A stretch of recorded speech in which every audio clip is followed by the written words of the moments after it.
Hola gente, ¿qué tal? ¿Cómo estamos? Dominions 4. Me hace mucha ilusión hacer un gameplay de este juego, aunque evidentemente los que conozcáis el juego sabéis que Dominions 4, bueno, la saga Dominions, donde más se disfruta es en el multijugador. Tiene uno de los multijugadores más espectaculares eh, de los juegos de estrategia. Y bueno, y si por lo que fuera no sois habituales no os gusta el participar en juegos multijugador, pues bueno, contra la IA también es muy divertido, aunque se pierde ese aspecto de diplomacia que, bueno, los que conocéis el juego ya sabéis que existen las partidas multijugador. Os voy a dejar en la firma, abajo en la explicación del vídeo, no en la firma, sino en la explicación del vídeo, perdón, os voy a dejar varios ARs que hice yo del Dominions 3, que bueno, básicamente el 90% del juego del Dominions 4 se arrastra del Dominions 3. El 4 aporta algunos cambios, algunas novedades, pero la esencia del juego es la misma. Así que si queréis leer esos ARs que he dejado, esos enlaces que dejo en la explicación del vídeo, os pueden venir muy bien. Uno de esos ARs es uno que hice hace unos años en Punta de Lanza, y fue una R que tuvo mucho éxito, tuvo mucho seguimiento, tiene creo que más de 50.000 visitas. Y fue una R que le tengo mucho cariño. Sé que hay mucha gente que disfrutó mucho con el AR por la forma en cómo estaba contado, explicado, y porque reflejaba muy bien la intensidad de las partidas multijugador, la emoción de la diplomacia, las puñaladas traperas, el juego diplomático y luego la grandeza del propio juego. Entonces, si os animo, si no conocéis el juego, lo conocéis poco, o acabáis de empezar y no conocéis demasiado, os animo que entréis en ese enlace, que también visitéis la página Punta de Lanza, entréis en el subforo del Dominions que hay allí, ahí encontraréis muchos jugadores, muchas partidas en marcha y demás. Gracias a esa R que hice, que fue el de Conan, Conan el Bárbaro, Ulm, con la nación Ulm, que es una de las naciones del juego Dominions 4, pues hubo mucha gente que se apuntó al juego, que lo adquirió y a partir de ahí se creó un subforo en el foro de Punta de Lanza y empezaron a surgir un montón de partidas. Es decir, que por lo menos me alegro de que ese AR sirviera para reclutar un montón de aficionados, de gente que a lo mejor conocía el juego por encima o que no lo conocía y que luego se han hecho muy aficionados a este juego y que bueno que participan creando bueno, apuntándose y abriendo nuevos hilos para crear nuevas partidas multijugador, etcétera. O sea que pues es una cosa de la que me siento muy muy contento y me alegro que SR sirviera para que la gente se animara con este gran juego. Para mí es uno de los mejores juegos de estrategia que se han hecho nunca en la historia del Pentium, del 286, es una pasada de juego. Es posible que muchos de los que veáis este vídeo, pues bueno, dominéis incluso mucho más que yo, vamos, el Dominions, porque el Dominions 4 es un juego en el que se requiere un continuo aprendizaje. Es un juego que yo vengo jugando regularmente, o bueno, casi mejor dicho, de forma irregular desde el 2006. Irregular porque es de esos juegos que yo a lo mejor estoy durante varios meses jugando, luego lo dejo aparcado unos cuantos más, luego vuelvo a jugar y voy haciendo saltos. Creo que los jugadores de Dominions 4 habituales hacen lo mismo. A pocos jugadores son los que durante años y años, meses y meses están continuamente jugando porque es un juego muy exigente. Entonces lo que quiero hacer con este gameplay es más que enseñaros un gameplay de cabo a rabo y con el objetivo de ganar, la intención es un poco apuntar a aquella gente que pueda tener la oportunidad de ver mi vídeo, que no conozca demasiado el juego o que considere que no hay las suficientes herramientas en YouTube, en castellano además, que pueda ayudarles a entender mejor el juego. Es un juego tan difícil, tan complicado, tan profundo y a la vez tan divertido. Aquellos jugadores que se dejan atrapar por el Dominions, vamos, quedan hechizados y alucinan pepinos. Yo sigo jugando este juego bueno, ya os digo, llevo jugando desde el 2006 y todavía alucino a veces con este juego. Entonces, bueno, voy a hacer un gameplay con la idea de enseñar, demostrar, dar un empujoncito a aquellos que dudan, a aquellos que no lo tienen claro, a aquellos que siempre han tenido problemas para comprender algunos conceptos del juego y espero que esto les sirva.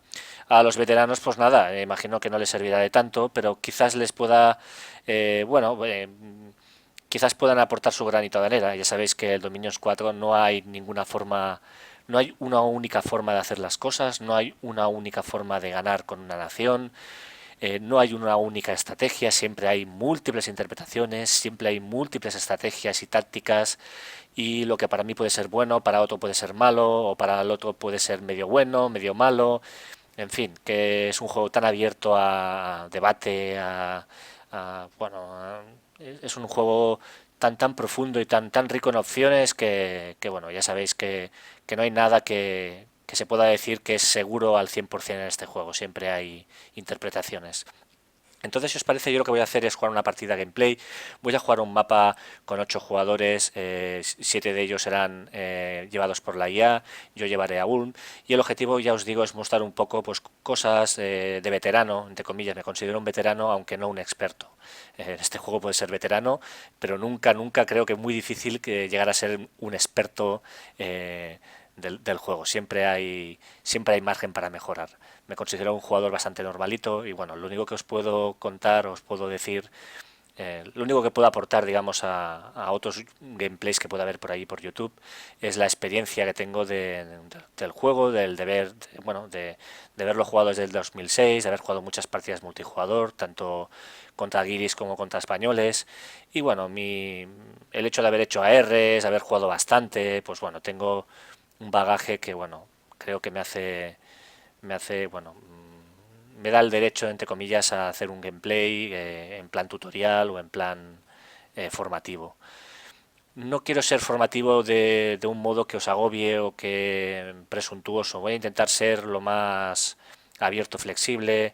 Tampoco voy a entrar en muchos detalles porque es posible que al entrar en tantos detalles a la gente le cansara o le aburriera o que se sintiera sobrepasada, ¿no? Por la cantidad de información.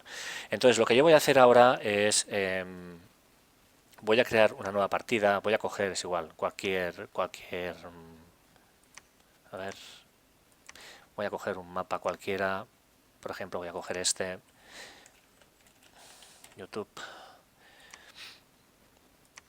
Vale, sabéis que hay 3 edades bueno, sabéis, si no lo sabéis, os lo digo. En este juego hay muchas naciones, hay como, bueno, no sabría deciros, quizá voy a decir un número aproximado, ¿eh? Hay una cincuentena de naciones diferentes y cada una se juega de una forma, pues eso, diferente. Entonces, claro, este es un juego con una rejugabilidad y una profundidad brutal, y el hecho de que haya 3 edades y en cada edad haya como entre 15 y 20 naciones, es decir, en Early Age, que son en la edad temprana, hay no recuerdo exactamente, pero poner que hay entre 15 y 20 naciones, en la Edad Media hay entre 15 y 20 naciones más, y en la Edad Antigua, en la Edad ya más, sí, late Ages, hay como 30, perdón, hay como 15 o 20 más también. Entonces, pues bueno, hay muchas naciones, cada una se juega de una forma diferente.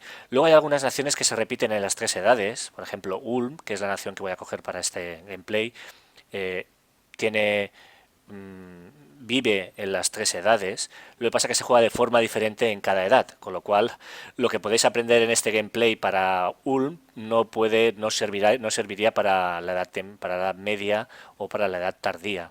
Se juega de otra forma diferente. Por ejemplo, en la edad temprana, Ulm es muy parecido, recoge un poco el espíritu de los bárbaros que conquistaron, derrocaron a Roma, un poco los bárbaros de Conan, de lo cómic, y en cambio, Ulm de la edad tardía o Ulm de la edad media, ahora no recuerdo cuál de las dos, me parece que era la tardía, es una nación de sangre y es una nación vampírica.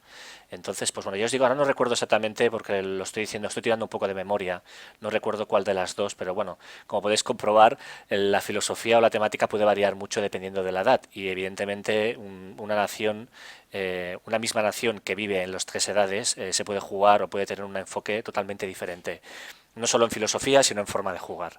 Entonces, claro, yo voy a coger a Ulm porque es un juego, porque bueno, recupero un poco la esencia de la R que hice de Conan el Bárbaro, ese R que os voy a dejar en la explicación del vídeo. Entonces voy a coger Early Age, que además es una edad, Early Age, la edad temprana, es una edad en la que en teoría la magia es muy potente. Digamos que la magia tiene un papel predominante. En la Edad Media la magia pierde un poquito de su papel tan relevante y las fuerzas militares son más blindadas. Es, digamos, la típica Edad Media, caballeros, fuertes armaduras, etcétera. Y la Edad Tardía, la magia ya es como si estuviera desapareciendo y su papel es menos relevante. Entonces voy a coger la edad temprana. Bueno, de hecho el mapa que he cogido ya solo permite la edad temprana, pero bueno, no os preocupéis porque lo que voy a hacer ahora es ir un poco a saco. De hecho voy a añadir aquí unas cuantas naciones así un poco a saco, porque no vamos a jugar el mapa este que acabo de poner. Lo que quiero es sentar un momento a hablar de Ulm. Entonces, aquí veis a Ulm, que es el enigma del acero, respira Ulm, respira Conan el Bárbaro por todos los poros. Y bueno, aquí más o menos explica la filosofía del juego. Ya os digo que Ulm recuerda a los bárbaros que vienen de las montañas, de las montañas heladas, son expertos, bueno, han vivido durante mucho tiempo en zonas montañosas, en zonas arboladas y por tanto tienen mucha experiencia en ese tipo de hábitat. Entonces aquí salen una serie de características que explican un poco cómo son. A nivel militar tienen una infantería media bastante potente, son tropas muy orientadas al combate cuerpo a cuerpo y además tienen una infantería que es sigilosa. El hecho de que sea una infantería que viene de zonas montañosas y arboladas les ha permitido aprender mucho sobre el sigilo, sobre la forma de atacar por sorpresa, por decirlo de alguna forma. Entonces, bueno, prefieren una escala de frío, es una nación que bueno, por eso no les incomoda el frío, vienen de las montañas, de lugares inhóspitos. Y luego a nivel de mágico disponen de acceso a magia de tierra, magia de naturaleza, de fuego, de aire, de agua y un poco de muerte. No tienen acceso a magia astral ni tampoco tienen acceso a magia de sangre. Y bueno, sus priestes, sacerdotes, los sacerdotes son débiles, no es una nación muy potente en el tema de la magia de sacerdotal, por decirlo así. Bueno, esto es un pequeño resumen, un poco de la filosofía de la nación. Con que os hagáis una idea de que son los bárbaros que derrocaron a Roma o que son los herederos espirituales de Conan el bárbaro del cómic, pues ya tenéis una idea de cómo son. Entonces aquí, en teoría, es una fase de la partida en la cual se escoge una forma física para nuestro dios, el dios de Ulm, y esto requiere unos conocimientos del juego, requiere unos conocimientos de la nación que, puesto que estoy haciendo como una especie, o quiero hacer algo formativo y en plan tutorial, intentar explicar ahora esto sin entender un poco qué tipo de nación es Ulm, sin que podamos ver qué unidades tenemos y comprender algunos conceptos básicos, creo que sería precipitarse. Así que en vez de decirle qué escalas de producción, qué escalas de riqueza, de magia, etcétera, y qué tipo de perfil de Dios vamos a crear, yo lo que voy a hacer es ir rápidamente a saco a decirle ok, que el juego, es decir, coger lo que por defecto me viene el juego, porque lo que quiero hacer ahora es enseñaros sencillamente las unidades. Luego ya empezaremos una partida nueva y entraremos en más detalles sobre cómo crear el dios y demás. Lo que yo quiero es que la gente que me está escuchando, que vea mi vídeo con la intención de aprender, eh, vea los primeros pasos que un jugador, creo yo, un jugador debería hacer cuando compra el Dominions. Hay que decir que el manual de Dominions, bueno, el Dominions 3, recordad que los que habéis tenido la oportunidad de disfrutar del Dominions 3, venía con un manual impresionante. Es el manual que más he utilizado en la historia del videojuego. Es un manual impresionante. Bueno, sé que no soy el único, son muchísimos los jugadores que tiran constantemente de ese manual, o tiraban, porque ahora con el Dominions 4 pues la cosa ha cambiado. Y el Dominions 4 viene con un manual impresionante, pero encontraréis mucha información en la red, en forma de guías, blogs, foros, etcétera. Entonces, aparte de esa información que podéis obtener, bueno, espero que con mis vídeos os pueda servir. Entonces, yo lo que hago normalmente al empezar es decir, bueno, imagina que quiero escoger una nación, en este caso he cogido a Ulm, y quiero aprender exactamente qué tengo, qué requisitos o cómo es mi nación, qué tipo de tropas tienen, qué tipo de magos, qué necesitaría hacer para potenciar los puntos fuertes de mi nación y qué debería hacer para que los puntos débiles no destacaran demasiado, que no tuvieran un impacto importante durante la partida.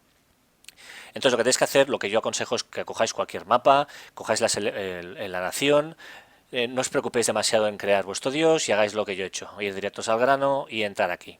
Entonces aquí vamos a ver los tipos de unidades que tenemos. Lo primero que hay que hacer, o lo primero que hay que saber es que el juego tiene dos grandes recursos importantes. Uno es los recursos en sí, que vienen a ser como minerales, por decirlo de alguna forma, y el oro. El oro y los recursos son dos conceptos importantes. Si os fijáis, por ejemplo, veis que ahí aparece como un pop-up, aparece bueno, una pantalla informativa abajo en el vídeo, aparece abajo en la pantalla pues un coste, el nombre de la unidad que quiero reclutar, que por ejemplo, y pues bueno, aquí por ejemplo podemos ver que vale 12 de oro y 16 recursos, que esta unidad es una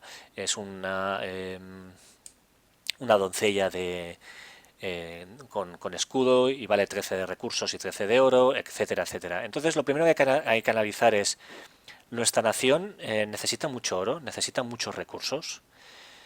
Evidentemente un jugador que empieza no tiene puntos de referencia, no tiene con qué comparar. Es decir, si yo empiezo por primera vez a jugar al Dominions, yo no sé si 12 de oro y 16 recursos, por ejemplo, que es lo que vale esta unidad que tengo seleccionada, no sé si realmente es mucho o poco, porque como no he jugado nunca o he jugado poco, no tengo puntos de referencia. Esto evidentemente yo no os puedo enseñar ahora, no me puedo detener a explicar las 50 naciones, entrar en una y ver cuánto es mucho o cuánto es poco de recursos y de oro, sería una locura. Entonces lo que tenéis que hacer es ir jugando partidas con la IA, ir haciendo pruebas, o ir cogiendo algunas naciones puntuales, voy a coger 3 o 4 naciones, hacer lo que acabo de hacer yo, empezar a jugar con ellas, e ir mirando si valen tantos recursos como Ulm, vale menos recursos, y al final tendréis un baremo más o menos de lo que es mucho o es poco. Yo lo que os puedo decir es que Ulm es una nación que requiere de bastantes recursos. Las tropas que hay que reclutar, fijaros, pues bueno, piden bastantes recursos. Y también oro. Es más intensiva o exige más recursos que oro, pero bueno, el oro siempre viene bien. En todo caso, aquí recursos, bueno, es una nación que necesita bastantes. Y el motivo es que normalmente las naciones que tienen tropas muy armadas, con muchos escudos, muchas armas, mucho blindaje, normalmente el juego eso se traduce en mucha exigencia, mucha demanda de recursos, porque los recursos vienen a ser los minerales, etcétera, que sirven para fabricar todo el equipamiento de estas unidades. Entonces, normalmente si lleváis una unidad, si lleváis una nación que es muy blindada, pues vais a tener que tirar por mucho oro y vais a tener que tirar por muchos recursos. Ulm es una nación de humanos. Hay otras naciones que son pues demonios, monstruos o gigantes o bichos muy raros, la verdad, ya lo iréis viendo. Ulm es una nación de bárbaros, humanos, punto y final. Y bueno, van bastante blindados, tienen un blindaje bastante decente. Así que bueno, ya tenemos apuntado o ya podemos apuntar en una hojita y decir, pues mira, Ulm necesita muchos recursos y necesita bastante oro. Entonces, las unidades se clasifican de más barata a más cara desde la izquierda hasta la derecha. Estas dos unidades que veis aquí, son arqueros, esto lo podéis ver un poco por el gráfico, pero haciendo botón derecho podéis ver más claro el tipo de armamento que tienen. Por ejemplo, esta es una arquera y dispone de una espada corta y de un arco corto. El rango de alcance son 30 casillas. Cuando haya un combate veréis que el mapa de combate está dividido en una rejilla de casillas y a 30 casillas de distancia esta unidad puede disparar. Entonces estas dos unidades son arqueras. ¿Qué diferencia hay entre esta, la de izquierda, y la siguiente, esta de aquí? Pues fijaros que vale un poquito más de oro, pero casi más del doble de recursos. ¿Por qué? Pues porque seguramente la protección de esta unidad, aquí podéis ver la protección, el tipo de armamento de blindaje o de armadura que llevan este arquero, esta doncella arquero, bueno, aquí Warrior Maiden es doncella guerrera. Las doncellas guerreras van mucho más blindadas, tienen un casco de hierro, tienen una coraza hecha de escamas, una especie de blindaje hecho por escamas de animales que, bueno, protege mucho más. Entonces la protección es de 11 puntos, mientras que este arquero, el más sencillo, que necesita menos recursos, la protección solo es de 4. La protección es importante porque indica el tipo de defensa. Una vez nos impactan, viene a indicar el tipo de protección que permite reducir el daño que podemos sufrir. Entonces, pues bueno, esta arquera vale más, bueno, pues porque está mejor, está más blindada, por decirlo así. Luego, otro aspecto a destacar de los arqueros siempre que hay que mirar es la precisión. La precisión y los arqueros o las unidades a distancia son dos conceptos que tenéis que mirar. Es decir, una unidad que combate a melee en corta distancia, la precisión es irrelevante o no es tan importante.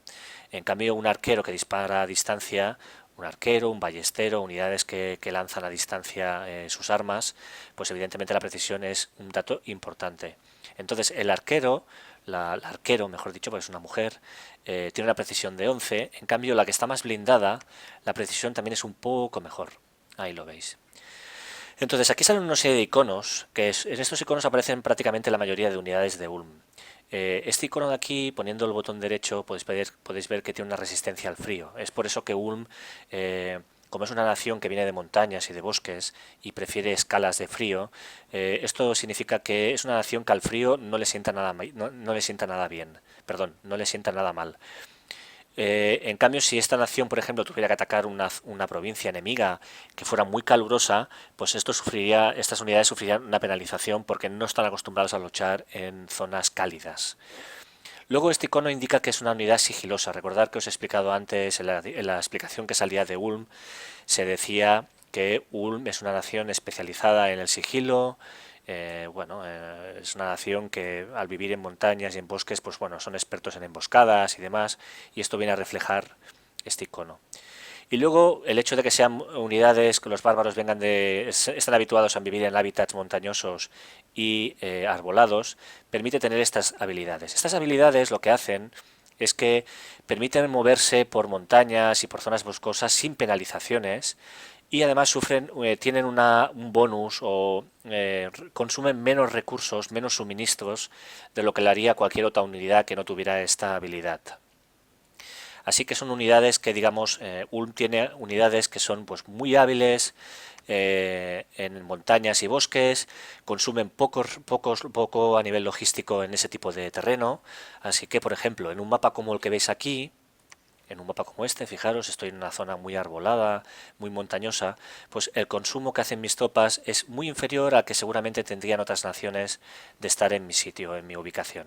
Así que bueno, ya vemos más detalles sobre Ulm, que vale la pena anotar. Entonces, más cosas. Muchos jugadores que empiezan al dominio dicen, es que yo tengo muchas unidades para reclutar, pero sencillamente hay muchas que nunca recluto porque no les veo la utilidad o porque no entiendo qué utilidad tienen.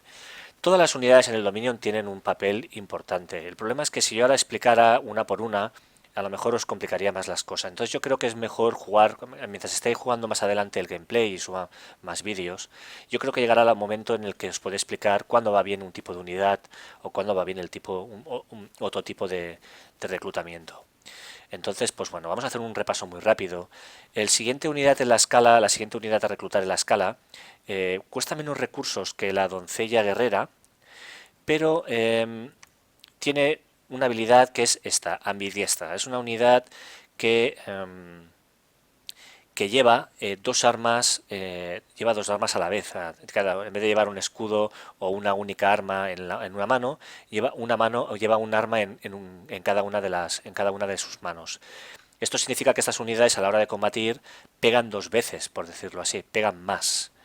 Lo que pasa es que habitualmente estas unidades tienen una penalización. Por ejemplo, aquí podéis ver que el arma que llevan, el hacha, reduce en uno la defensa. Esto quiere decir que por eso la defensa es tan baja en este tipo de unidades. Es decir, una unidad que tenga una mano libre o que pueda utilizar una mano para llevar un escudo o para no tener ningún tipo de objeto, pues es más móvil. Entonces el hecho de tener las dos manos ocupadas hace que a la hora de defenderse sean un poco menos eficientes. De ahí que la defensa sea baja. Ahí lo veis. Bueno, pues tienen la habilidad de que son unidades ambidextras y luego además tienen una habilidad que es que tienen un hacha arrojadiza.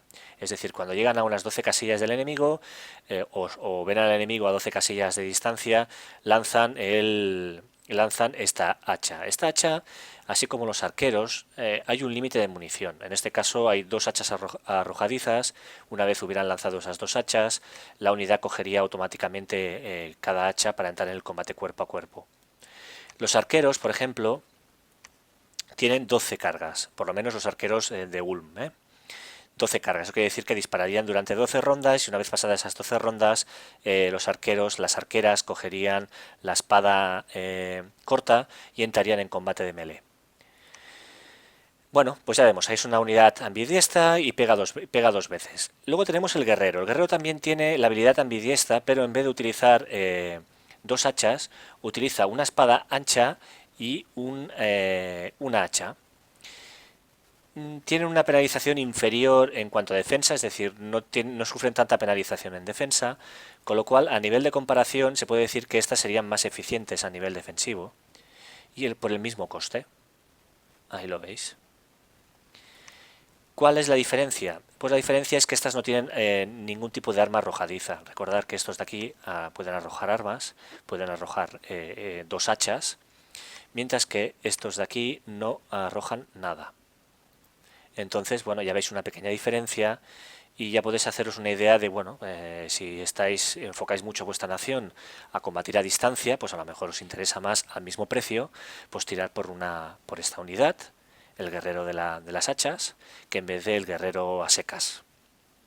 Entonces, otra cosa muy importante, y que yo ahora evidentemente no voy a entrar mucho más en detalle, es esto de aquí.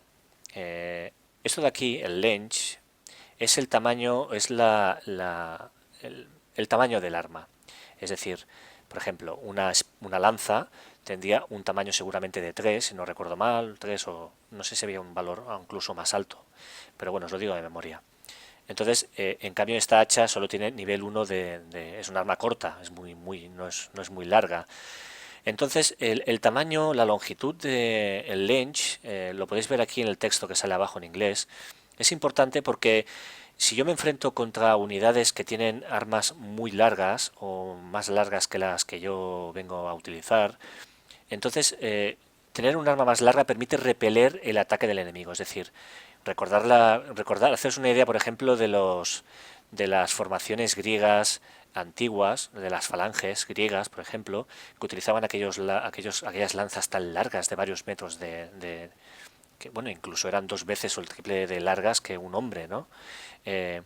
Pues esas armas evidentemente contra una persona o contra un rival que utilizara hachas, pues evidentemente tendrían mucha ventaja. Entonces, el tener una arma larga significa tener una ventaja sobre un rival que tiene una arma mucho más corta. Así que en este caso, si os enfrentáis a un enemigo que tiene un arma, por ejemplo, de nivel 2, digamos, de un tamaño 2, utilizar las hachas significaría que estaríamos un poco en desventaja. Entonces, ¿cuándo puede ser una buena manera el decidir entre comprar los guerreros del hacha o los guerreros a secas, que tienen una espada ancha y una hacha? Pues que, por ejemplo, la espada ancha tiene un poquito más de tamaño, ahí lo veis. Al ser una espada es mucho más larga que un hacha, con lo cual, pues bueno, si nos enfrentáramos a un rival que tuviera armas un poco más largas o de nivel 2, pues al menos este guerrero sería un buen rival, sería una buena forma de compensar, pues bueno, el tema del tamaño. Así que ya vais pudiendo ver detallitos sobre cosas a tener en cuenta a la hora de decidir cuándo comprar una unidad u otra. Luego tenemos el guerrero de los bosques. El guerrero de los bosques tiene también una defensa reducida, pero fijaros que también tiene 3 armas y se parece mucho a al guerrero de la hacha. Es decir, ¿qué diferencia hay entre el Forest Warrior y el Axe Warrior? En teoría tienen el mismo tipo de comportamiento, 2 hachas y armas arrojadizas, pero mientras que este vale 10 de oro y 10 de recursos, el Forest vale 12 y 16, es decir, es más caro. Entonces, parece ser que tiene más protección, fijaros que tiene una protección de 13, esto es debido a que tiene, bueno, pues tiene un casco de hierro, un casco de hierro y tiene una protección de malla que lo hace a nivel corporal, que bueno, les da una protección extra. En cambio, aquí el guerrero del hacha, la protección es 10, es un poco inferior. Más detalles, cosas que pueden ser que diferencias aparte de esto. Pues por ejemplo, aquí vemos que vamos a ver, por ejemplo, la strength es 12, el ataque es 11, la defensa es 8. 12, 11, 8. Y aquí es 12, 11. Aquí, o sea, el ataque y la defensa del Forest es un poco más elevada que el Axe. Lo que pasa es que eso se hace a cambio de pagar un poco más de recursos y un poco más de oro. Así que se trata de decidir un poco sobre cuál de las tres vale la pena optar. Ahí lo veis. Entonces, pues bueno, esto ya es cosa vuestra. Si queréis un poco más de protección, pues parece que vale la pena, etcétera. Luego tenemos el guerrero de la montaña. El guerrero de la montaña, pues lo mismo. Es muy parecido al warrior a secas, pero vale, pues hay el mismo salto de precio que la unidad anterior que hemos visto. ¿eh? Pasa de 10 de oro y 10 de recursos a 12 de oro y 16 de recursos. Aquí tiene una espada ancha y un hacha. Y entonces, pues bueno, tiene mayor protección, tiene mayor defensa. Fijaos, la defensa aquí es 9, mientras que el otro tiene 10. La protección aquí es 10 y aquí en cambio es 13. Ya vemos que bueno, hay un incremento en el coste, pero debido a que tiene mejor defensa y más protección. Luego aquí ya empiezan a venir las unidades ya más interesantes. Aquí viene la doncella con escudo. La doncella con escudo es una guerrera que lleva una espada corta de tamaño 1, recordar, y está muy bien protegida, tiene protección 11, pero lo más importante es que lleva escudo. Es decir, hasta ahora ninguna de nuestras unidades llevaba escudo. ¿Para cuándo puede venir bien un escudo? Si nos enfrentamos contra rivales que utilizan armas arrojadizas o muchos arqueros, esta unidad puede venir muy bien, porque el escudo tiene una habilidad, es la habilidad parry, ahora lo veréis, el parry, como podéis ver aquí en la descripción abajo, sirve para rebotar, para es como una pantalla deflectora que permite repeler los ataques a distancia. Entonces, pues bueno, hay escudos incluso, no es un escudo precisamente muy grande, más bien es un escudo de estos pequeñitos, redondos, típicos de algunas épocas de la antigüedad. No es un escudo tipo los romanos, que era mucho más grande. Es un escudo manejable que no tiene una penalización demasiado en defensa, fijaros que solo es un -1. Hay algunas naciones que tienen un escudo enorme, que el parry aumenta mucho, pero reduce la defensa, porque son tan grandes que hace muy difícil, reduce la movilidad, por decirlo de alguna forma. Entonces esa reducción de la movilidad se refleja en una penalización en la defensa. Entonces, pues bueno, esta es un tipo de unidad a la que yo particularmente le tengo mucho cariño y seguramente la reclutaré en bastante número. Es la doncella con escudo. Luego existe la doncella sin escudo. Es ambidiestra, ahí lo veis, y utiliza dos armas, dos espadas cortas para combatir a corta distancia, cuerpo melee. Entonces, pues bueno, ¿qué tiene punto a favor respecto a otras unidades? Pues a otras unidades ambidiestras. Pues que, por ejemplo, esta unidad que también es ambidiestra tiene una defensa de 7, pero esta tiene una defensa de 14. Es decir, son unidades muy buenas a nivel defensivo. ¿El motivo? Pues que para empezar, ya por su defensa básica, su defensa base ya es de 11. Luego, gracias a los modificadores de defensa de las armas que llevan, ahí lo veis, esta arma, esta espada corta, incrementa en 2 la defensa. Entonces, al tener 2, da un bonus de +4, con lo cual explica este +4 que veis aquí. Luego tiene unos modificadores a la defensa por escudo de -1. Esto es lo que hemos explicado antes. El hecho de llevar un escudo... no, perdón, no lleva escudo. Debe ser por esto de aquí, perdón. Al llevar un tipo de armadura un poco pesada, penaliza un poco el movimiento, con lo cual penaliza la defensa. Entonces ahí veis, tenéis un -1 en defensa y esto explica este -1 de ahí. Con lo cual al final, sumando y restando bonificadores, sale un 14 como defensa de defensa base.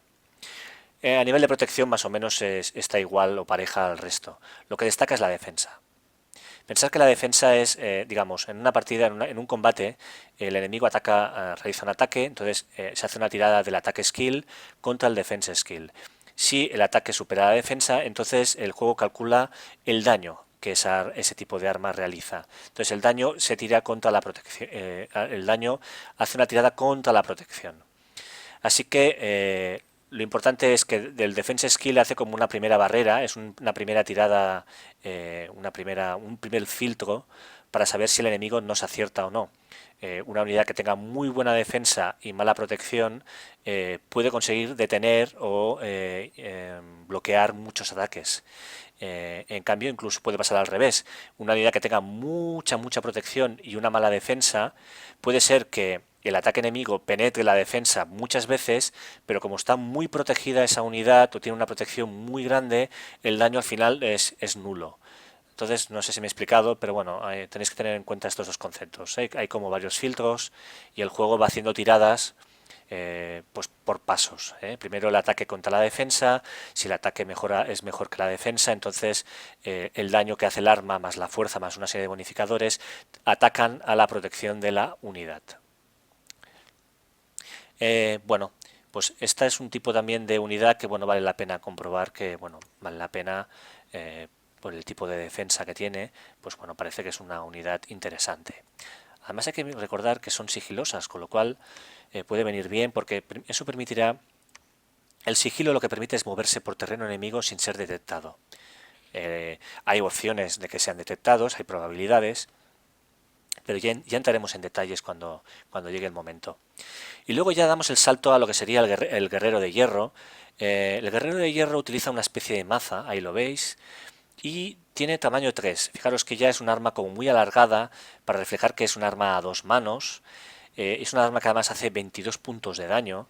Para comparar, podéis ver por ejemplo que la espada corta hace 16 puntos de daño, 16. Aquí, por ejemplo, la espada ancha hace 18, el hacha hace 19. En cambio, esta arma hace 22 puntos de daño. 22 puntos de daño, tiene un ataque básico de 12. Y bueno, no destaca demasiado esta unidad por ser muy especial.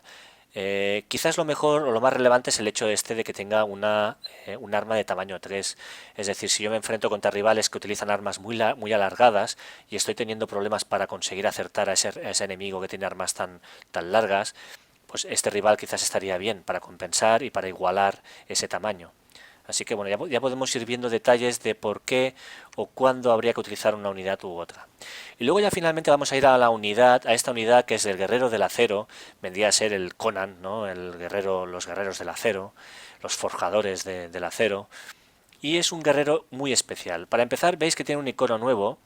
Este es un icono que vais a ver en muchas unidades. Normalmente en cada nación vais a encontrar una unidad, al menos una unidad que tenga este icono de candelabro. Este icono de candelabro indica que es una unidad sagrada. Las unidades sagradas vienen a ser unidades muy comprometidas con la nación de Ulm. Son como el corazón o el espíritu, son las topas, para que os hagáis una idea, ¿cómo lo diría? Son topas como muy fieles, tienen una gran... son topas muy especiales. eh, el alma, el corazón de la nación, por decirlo de alguna forma.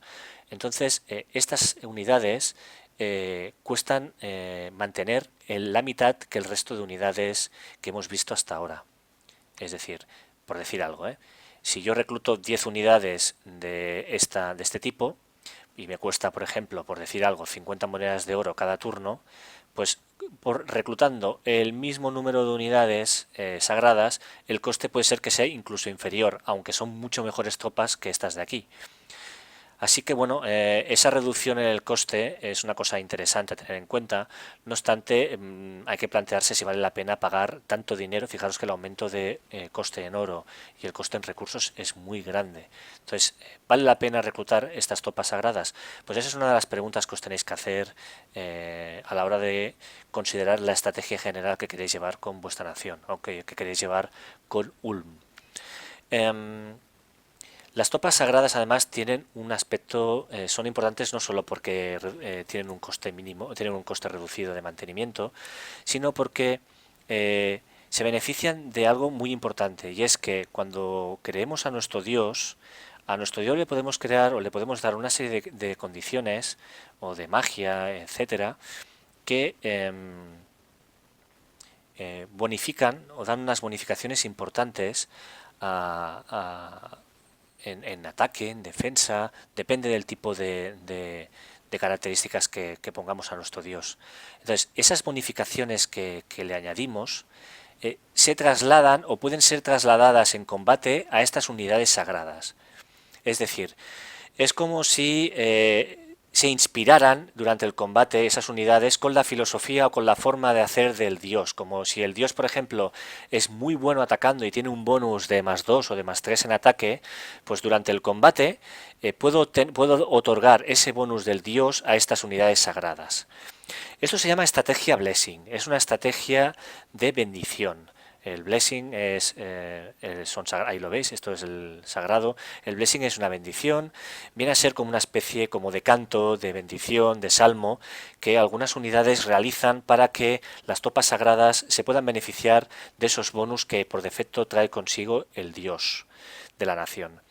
Esas estrategias de blessing son muy importantes y es una de las cosas más difíciles o que cuesta más de entender y que están más abiertas a debate por parte de los foros, de los jugadores, etcétera. Yo puedo plantearos una estrategia de blessing con Ulm y vendrá otro y dirá, pues esta no me gusta, yo cogería otra, y otro vendría y diría, no, no, es que Ulm no necesita una estrategia de blessing, otro te diría que, bueno, dependiendo, o que podríais hacer la prueba. Es decir, esto es lo que decía el dominio, yo no os puedo decir es inútil que hagáis esto. No, no es nada inútil. El tema es que reflexionéis y digáis, ¿vale la pena hacer una estrategia de blessing con nuestro Dios para que esas bonificaciones que le demos a nuestro Dios puedan repercutir muy positivamente en este tipo de unidades sagradas? Esa es la pregunta que os tendríais que llegar a hacer en un momento cuando dominéis un poco el juego y plantearos cómo tratar estas unidades sagradas. Hay una cosa importante a tener en cuenta con Ulm y es que las tropas sagradas solo se pueden reclutar en la capital. Es decir, yo cuando construya otro castillo en otra provincia no podré reclutar estas tropas sagradas. Hay algunas naciones que las tropas sagradas las pueden reclutar desde cualquier castillo, desde cualquiera. Entonces eso es una cosa muy interesante porque significa que puedo reclutar muchísimas tropas sagradas sin necesidad de tener ese límite capado a la capital. En este caso, Ulm lo tiene capado a la capital. Entonces, yo puedo reclutar tantas tropas sagradas como nivel de dominio haya establecido en las escalas de mi nación. Si recordáis, yo lo del tema de las escalas y el tema del dios he pasado muy a saco, no he entrado en detalle, pero ya esto os lo digo ahora para que lo sepáis. Por ejemplo, resulta que yo al ir a saco he cogido un dominio de 2 y por eso aquí sale que solo tengo posibilidad de reclutar 2 unidades sagradas. Entonces si yo recluto aquí 1 y 2, ahí lo veis, baja 0 y aquí ya sería un -1, se pondría en gris, con lo cual ya no podría reclutar, tendría que esperar al turno siguiente. Entonces, ¿cómo sabéis si una unidad es sagrada o no? Aparte de esto, pues bueno, por ejemplo, si yo recluta esta unidad, fijaros que el Holy Points, los puntos de tropas sagradas, no se reduce. Lo que sí se reduce son los recursos y el oro. Entonces, cosas importantes es que algunos líderes, por ejemplo, el chamán es también una unidad sagrada, ahí lo veis el candelabro. Así que reclutar, por ejemplo, un chamán ya reduciría en 1. Y aquí luego un soldado, ya reduciría, ya llegaríamos al límite. Así que tener en cuenta que las unidades sagradas no solo son tropas de combate, sino que también pueden ser líderes. Y luego ya, para acabar de este repaso que he hecho un poco así a fondo de estas unidades, podemos ver con más detalles qué tiene de especial el guerrero del acero. Aparte de ser una unidad sagrada que se puede beneficiar de una bonificación por bendición de nuestro Dios, pues vemos que tiene una espada muy larga, de tamaño 3, que hace 22 puntos de daño, y es una unidad que no destaca precisamente por ser ni muy especial en ataque ni en defensa, tiene valores bastante, o sea, mucho mejores que algunas de las unidades que hemos visto, pero tampoco es un valor aquello exageradamente destacable. Tiene una buena protección, etcétera, pero poco más, no destaca demasiado. Entonces yo para esta partida, bueno, para esta partida y yo como consejo, no creo que valga la pena realizar un dios o tener un dios con una clara estrategia de blessing, de bendición. Es decir, la bendición que yo pueda realizar sobre estas unidades, bueno, siempre, como os digo, siempre puede haber alguien que puede decir, no, no, yo le haría una estrategia de blessing especial para aumentarle mucho más el ataque o más la defensa, pero yo, en mi caso, creo que no vale la pena hacer ese esfuerzo, no creo que sean unidades, estas unidades sagradas valgan la pena, y en todo caso, si las reclutaré a secas, eh, tal como vengan, pero sin la idea de buscar una estrategia de Dios pensado en reforzar a estas unidades. Eh, Así que bueno, yo ya os aviso, ya os adelanto. Bueno, pues es momento de repasar un poco ahora los bandos. Tenemos el típico explorador, esta es una unidad exploradora. Luego tenemos un Chief Warrior, un jefe guerrero. Eh, Esta unidad básicamente lo que tiene no es mago ni nada. Básicamente la diferencia entre las tropas de combate normales y los comandantes es que tienen liderazgo. Esta unidad, por ejemplo, puede liderar 80 unidades bajo su mando. Tiene un liderazgo de 80, que está bastante bien. Luego pasamos al Warrior Smith y vemos que, fijaros que ya cuesta mucho más dinero. Y este es un mago. Esto es un mago y se puede ver porque, primero, ahí veis que tiene un punto al reclutar, conseguimos que esta unidad tenga ya de salida un punto de magia en tierra. Y luego aquí hay un interrogante, si le cliqueamos podemos ver que lo que nos está diciendo es, puedes conseguir un nivel adicional, pues o de tierra, o de agua, o de aire, o de fuego.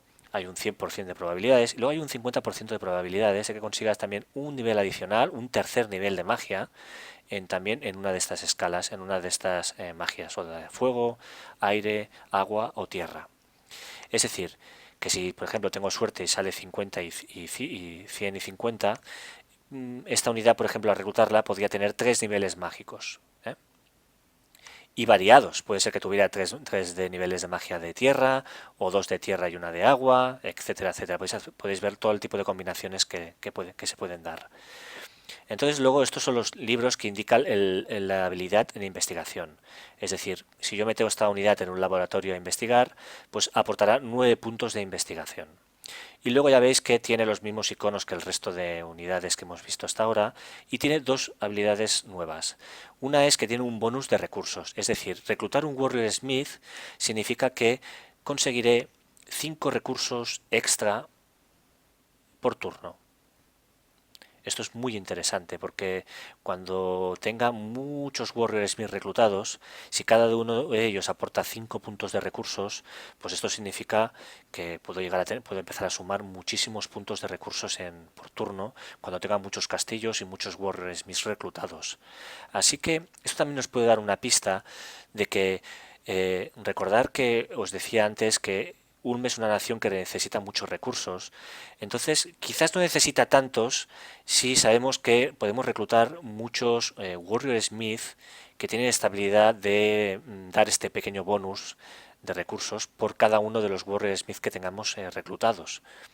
Es decir, a lo mejor no hay que llegar a extremos muy bestias de conseguir una producción de recursos muy grande, porque con este bonus pues incluso podemos bajar un nivel o podemos tener un nivel no tan alto gracias a este tipo de unidades. O sea que esto es importante que lo tengamos en cuenta.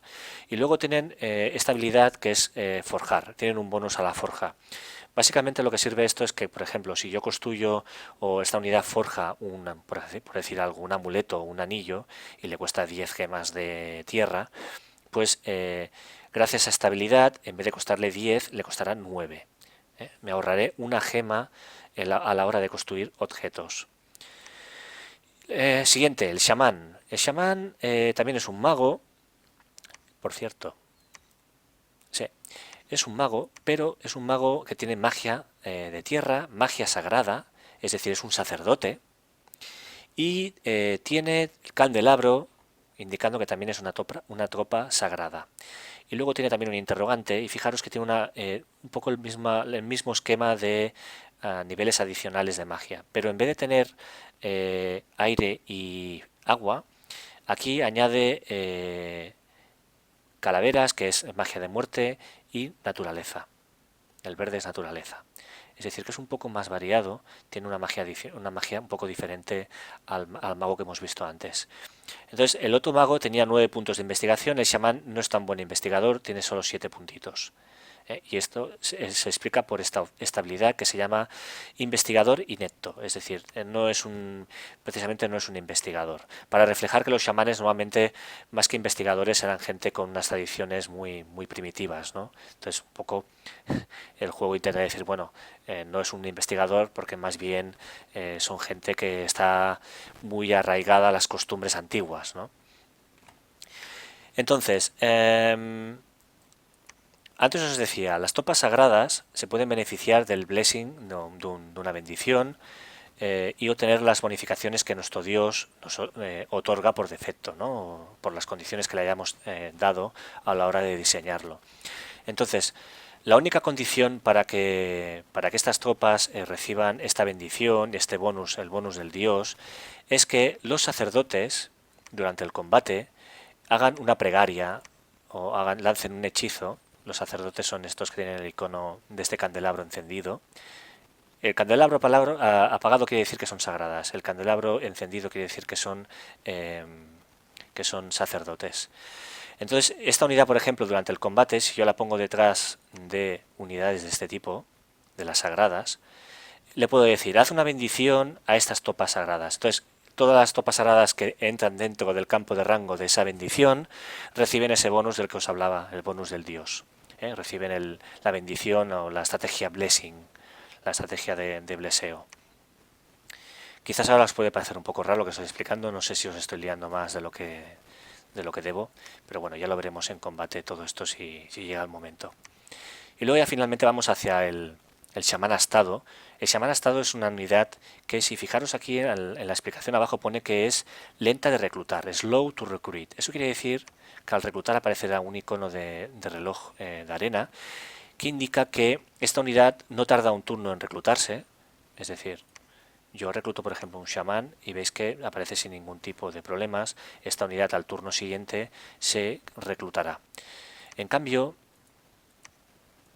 el chamán astado, este icono indica que tardará 2 turnos, normalmente son 2 turnos, no sé si hay alguna acción que tiene alguna unidad que a lo mejor tarda 3 turnos, normalmente son 2 turnos, tardará 2 turnos en reclutarse. Es decir, si nos interesa reclutar muchos magos, a lo mejor este mago astado no es conveniente hacerlo durante los primeros turnos o hasta que no tengamos muchos castillos operativos. Entonces, pues bueno, ¿qué tiene de bueno este mago astado? Pues el mago astado empieza con mucho más niveles de magia, fijaros, empieza con 2 niveles de tierra de magia, 2 niveles de naturaleza, es sacerdote y luego tiene un interrogante indicando que hay un 10% de probabilidades de que consiga un nivel al reclutarse de este tipo de magia. Es decir, que podría tener es decir, que normalmente saldrán siempre todos, 9 de cada 10 saldrán con 2 de tierra y 2 de naturaleza, pero 1 de cada 10, si nos atenemos al porcentaje, aparecerá con un quinto nivel de magia, que puede ser pues de muerte, tierra, fuego o naturaleza. Luego es un gran investigador, tiene 13 puntos, es una unidad sagrada también, y aparte de que tiene los mismos iconos que el resto tiene iconos parecidos al resto de unidades, tiene 2 iconos nuevos. Uno es que es resistente al veneno, tiene un ligero resistencia al veneno, y luego tiene un bonus a los suministros. Es decir, esta unidad cuando se mueva con un ejército tiene da un bonus a la logística de ese ejército de 20 puntos, lo cual está muy bien. Y bueno, hemos hecho un repaso un poco de las topas y de los magos.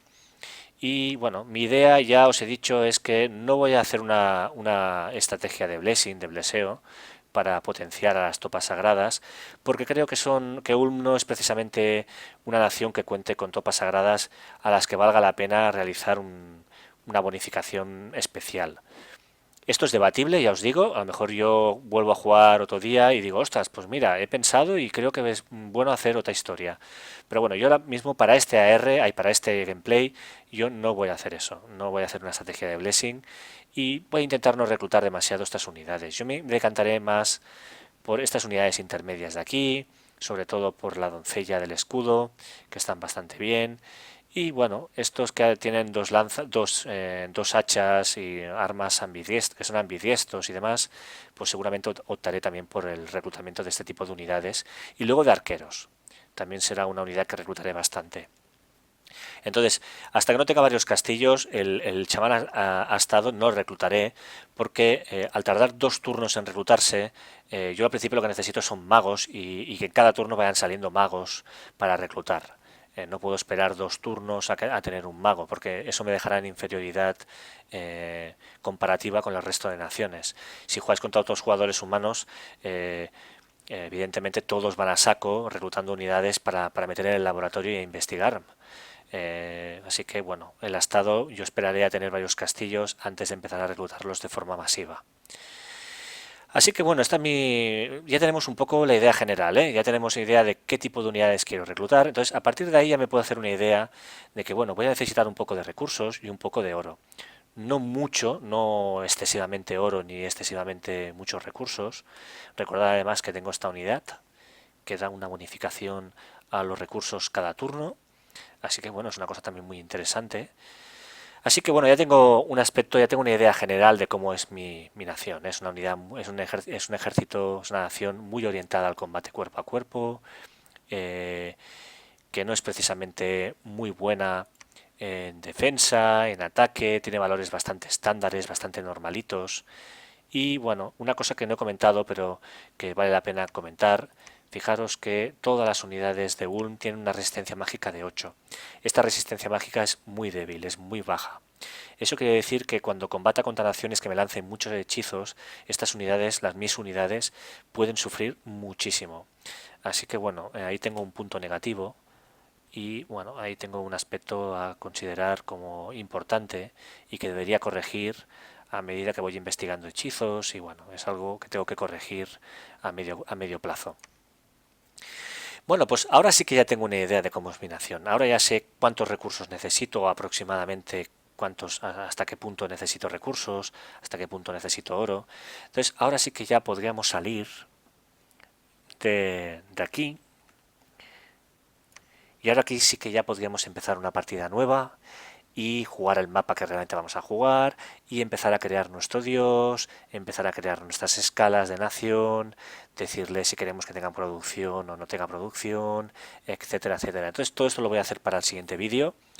No sé si este primer vídeo ha sido muy plasta, yo diría que sí, pero bueno, mi intención era ser formativo, intentar explicar algunos conceptos y que la gente no cogiera el juego y empezara, venga, vamos a jugar y venga, ¿y para qué sirve esto? ¿Y para qué sirve lo otro? ¿No? ¿Y para qué me puede servir tener 2 hachas o tener un tío con escudo? Pues bueno, he intentado en ser un poco didáctico y espero también mostraroslo en el campo de batalla, la diferencia entre reclutar una tropa o reclutar a otra, ¿no? Y ver cuándo es importante reclutar un tipo de unidad respecto a otra en función del rival contra el que nos enfrentemos. Todo esto lo iremos viendo. En el siguiente vídeo me centraré en el dios, en las escalas y seguramente empezaremos ya, os enseñaré algunas cositas sobre el primer turno y demás. Y luego ya el gameplay será más dinámico y ya empezar a explicar un poco pues el tema de la investigación y demás, hechizos y más detalles y más truquitos que de gato viejo, ¿no? De veterano de este juego. Bueno, espero no os haya sido muy plasta el vídeo y espero veros pronto en el siguiente. Un saludo.